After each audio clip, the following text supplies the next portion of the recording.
Assalamualaikum warahmatullahi wabarakatuh. Izinkan saya memperkenalkan diri. Perkenalkan, nama saya Cantika Helmalia Putri dengan NIM B1B125074. Pada video kali ini, saya akan menjelaskan materi mengenai demokrasi dengan judul Peran Demokrasi dalam Mewujudkan Keadilan Sosial di Indonesia, di mana judul dari materi yang saya angkat ini merupakan tugas dari mata kuliah Pengantar Ilmu Politik dengan dosen pengampu Ibu Suci Ramadhani, SIP MIP. Yusuf Kala menekankan pentingnya keterbukaan informasi di negara demokratis. Publik harus mengetahui apa yang dilakukan pemerintah. Kita sering mendengar kata demokrasi. Sebenarnya apa pengertian dari demokrasi? Demokrasi secara umum berasal dari bahasa Yunani demos yang berarti rakyat dan kratos yang berarti kekuasaan. Jadi, demokrasi sendiri berarti kekuasaan berada di tangan rakyat menurut para ahli. Salah satunya adalah Abraham Lincoln.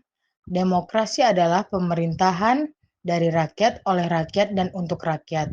Lalu ada pendapat menurut C.F. Strong, demokrasi adalah suatu sistem pemerintahan di mana sebagian besar rakyat berpartisipasi dalam politik, baik secara langsung maupun tidak langsung. Lalu bagaimana dengan demokrasi Indonesia? Demokrasi Indonesia disebut demokrasi Pancasila, yaitu demokrasi yang berlandaskan pada nilai-nilai Pancasila dan Undang-Undang Dasar 1945. Prinsip-prinsip demokrasi: 1.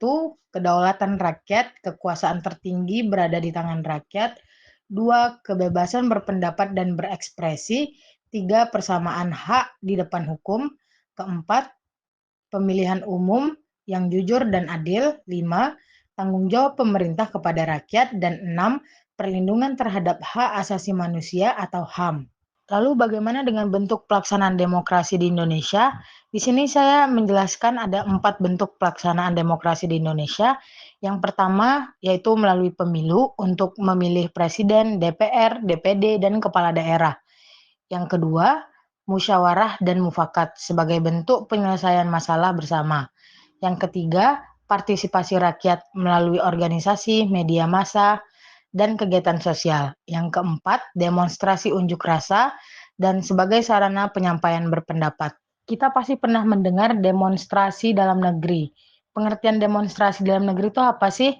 Demonstrasi dalam negeri atau unjuk rasa adalah kegiatan sekelompok orang yang menyampaikan pendapat di muka umum mengenai suatu masalah kebijakan atau peristiwa yang dianggap perlu mendapat perhatian dari pemerintah dan masyarakat. Demonstrasi di Indonesia juga didasarkan atas dasar hukum. Yang pertama yaitu Pasal 28 Undang-Undang Dasar 1945 yang mana berbicara mengenai menjamin kebebasan berserikat, berkumpul, dan mengeluarkan pendapat. Yang kedua yaitu Undang-Undang Nomor 9 Tahun 1998 tentang kemerdekaan menyampaikan pendapat di muka umum. Lalu, apa tujuan dari demonstrasi itu? Tujuan dari demonstrasi untuk menyampaikan aspirasi rakyat kepada pemerintah, mengkritisi kebijakan yang dianggap merugikan masyarakat, mendorong terjadinya perubahan sosial atau kebijakan publik ke arah yang lebih baik. Bagaimana tata cara dan etika dalam demonstrasi? Yang pertama, memberitahukan terlebih dahulu kepada pihak kepolisian. Yang kedua, dilakukan secara damai, tertib, dan tidak anarkis. Yang ketiga, menghormati hak orang lain dan menjaga fasilitas umum. Yang keempat, menjaga keamanan dan ketertiban. Hal ini dilakukan agar tujuan dari demonstrasi itu sendiri dapat tersampaikan dengan baik. Tentu saja demokrasi di Indonesia tidaklah berjalan baik. Terdapat tantangan dalam mewujudkan keadilan sosial melalui demokrasi. Di antaranya adalah masih adanya ketimpangan ekonomi dan sosial antar wilayah, penyalahgunaan kekuasaan dan korupsi yang menghambat pemerataan kesejahteraan. Transparansi Internasional Indonesia (TII) mengumumkan hasil penelitian mereka tentang Indeks Persepsi Korupsi atau IPK Indonesia pada tahun 1998 sampai dengan 2018. Dia menerangkan Indeks Persepsi Korupsi Indonesia berada di peringkat keempat di antara negara-negara Asia Tenggara. Peringkat pertama ditempati oleh Singapura dengan 85 poin, kedua Brunei Darussalam 60 poin dan Malaysia 53 poin. Kurangnya partisipasi masyarakat dalam politik dan pengawasan pemerintahan.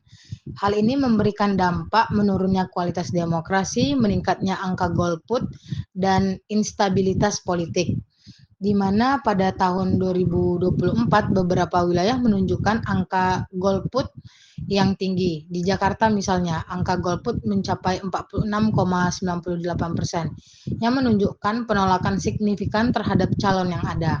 Lalu, jika suara rakyat tidak terwakili secara luas, ini bisa memicu ketidakpuasan dan ketidakstabilan politik di masa yang akan datang.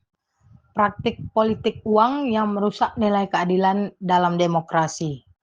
Hal ini dapat menyebabkan masyarakat tidak kritis, pemilih yang terbiasa menerima imbalan menjadi tidak lagi mempertimbangkan visi, misi, atau rekam jejak dari calon. Serta menurunnya kepercayaan publik. Masyarakat menjadi tidak lagi percaya pada proses demokrasi karena praktik kecurangan yang terus-menerus sering terjadi.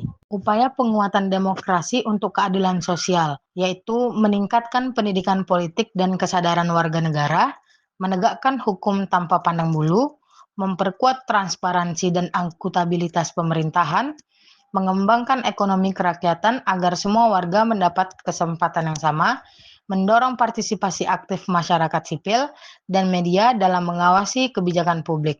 Baik, sampailah kita pada penghujung video ini, yang mana saya akan memberikan kesimpulan dari materi yang saya angkat. Kesimpulan dari video kali ini adalah, demokrasi memberikan ruang bagi rakyat untuk berperan aktif dalam menentukan arah kehidupan berbangsa dan bernegara. Demonstrasi adalah salah satu bentuk nyata dari pelaksanaan demokrasi.